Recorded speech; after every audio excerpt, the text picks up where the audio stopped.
GST 2.0తో అభివృద్ధిలో కొత్త శకం ప్రారంభమైంది అన్నారు ఉప ముఖ్యమంత్రి పవన్ కళ్యాణ్. ప్రధానమంత్రి నరేంద్ర మోదీ సారథ్యంలో కేంద్ర ప్రభుత్వం తీసుకొస్తున్న జీఎస్టీ 2.0 సంస్కరణల ద్వారా భారతదేశం మరో గొప్ప దశలోకి ప్రవేశించనుంది. జీఎస్టీ సంస్కరణల ద్వారా పేదలు, మధ్యతరగతి ప్రజలకు మేలు జరుగుతుంది. దేశ ప్రజల కొనుగోలు శక్తి పెరుగుతుంది.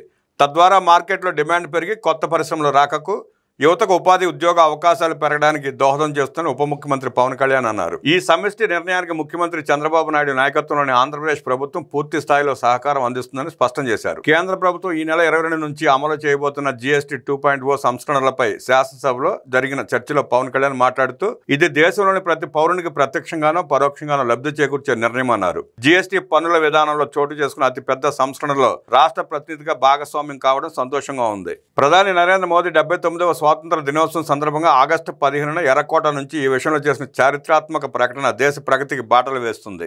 ఈ సంస్కరణలను ముందుండి నడిపిన కేంద్ర ఆర్థిక మంత్రి నిర్మలా సీతారామన్ కృషి అభినందనీయం. జీఎస్టీ మండలి 56వ సమావేశంలో ఈ సంస్కరణను ఆమోదించింది. రాష్ట్ర ఆదాయాలకు నష్టం కలుగుతున్నా సామాన్యుల ప్రయోజనాల కోసం ముఖ్యమంత్రి చంద్రబాబు ఈ విధానాలను బలంగా సమర్థించారు. ఆర్థిక ఆటుపోట్లను భరిస్తూ కూడా సంస్కరణల వల్ల ఆదాయం తగ్గిపోయే అవకాశం ఉన్నా జీఎస్టీ సంస్కరణలకు ముందుండి మద్దతు తెలిపినందుకు ముఖ్యమంత్రికి ధన్యవాదాలు.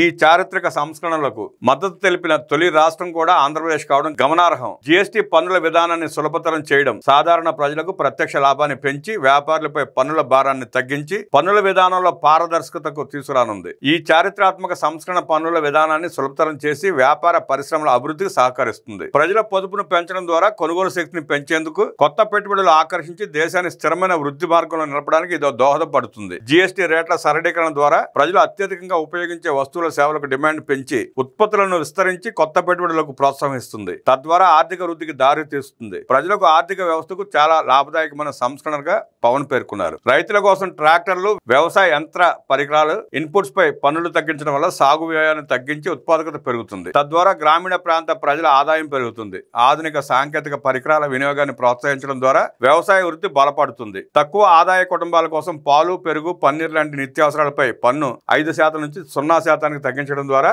రోజువారీ వ్యయాన్ని తగ్గించినట్టు అవుతుంది. నెయ్యి, వెన్న, వంట పాత్రలపై పన్ను 12% నుంచి 5% తగ్గించడం ద్వారా కుటుంబ బడ్జెట్కు చాలా ఉపశమనం కలిగిస్తుంది. సబ్బులు, షాంపూలు, పేస్టులు వంటి వ్యక్తిగత సంరక్షణ వస్తువులపై జీఎస్టీ తగ్గింపు ద్వారా వాటి ధరలు గణనీయంగా తగ్గుతాయి. తద్వారా ఆరోగ్యం, వ్యక్తిగత పరిశుభ్రతకు మెరుగవుతుంది. మధ్యతరగతి కోసం కార్లు, ఫ్రిడ్జ్లు, టీవీలు, ఏసీలపై పన్ను 18% తగ్గించడం ద్వారా వాటి ధరలు అందుబాటులోకి వచ్చి ప్రజల జీవన ప్రమాణాలు మెరుగుపడతాయి. గృహ నిర్మాణానికి అవసరమైన సిమెంట్ మీద పన్ను 18% తగ్గించడం నిర్మాణ వ్యయం తగ్గి సొంత ఇంటి కళ నెరవేర్చుకోవడానికి ఉపయోగపడుతుందని పవన్ అన్నారు.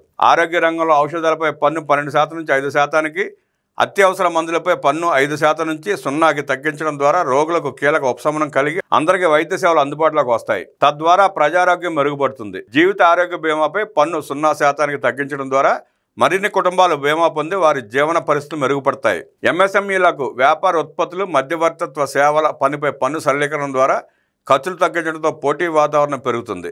విద్యారంగానికి సంబంధించిన వస్తువులపై పన్ను తగ్గింపు విద్యను మరింత అందుబాటులోకి తీసుకొస్తుంది. జీఎస్టీ 2.0 సంస్కరణల ద్వారా ప్రజల చేతుల్లో నగదు పెరుగుతుంది. తద్వారా వస్తువుల వినియోగం మరింత పెరిగి నూతన పెట్టుబడుల సేకరణకు ఉపయోగపడుతుంది.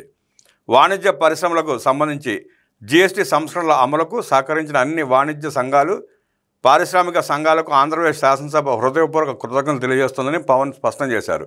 జీఎస్టీ సంస్కరణల లాభాలు ప్రతి కుటుంబానికి చేరే విధంగా అవగాహన కార్యక్రమాలు చేపట్టాలి. జిల్లా నుంచి గ్రామస్థాయి వరకు ప్రజలందరికీ తెలియజేసే కార్యక్రమం చేపట్టాలి. గ్రామస్థాయిలో రెవెన్యూ అధికారులు ప్రజలను నేరుగా కలిసి వారికి ఎలా లబ్ధి చేకూరుతుందో చెప్పాలి. ప్రసార మాధ్యమాల ద్వారా ప్రచార కార్యక్రమాలు చేపట్టాలి. ప్రతి కుటుంబం జీఎస్టీ సంస్కరణల గురించి తెలుసుకుని లాభాలు పొందాలని మనస్ఫూర్తిగా కోరుకుంటున్నాను. ప్రజల ఆర్థికాభివృద్ధి కోసం ఆంధ్రప్రదేశ్ ప్రభుత్వం ఈ చారిత్రాత్మక మార్గదర్శక సంస్కరణలను ఆహ్వానిస్తూ వాటిని విజయవంతంగా అమలు చేసేందుకు సహకరిస్తుందని పవన్ తెలిపారు.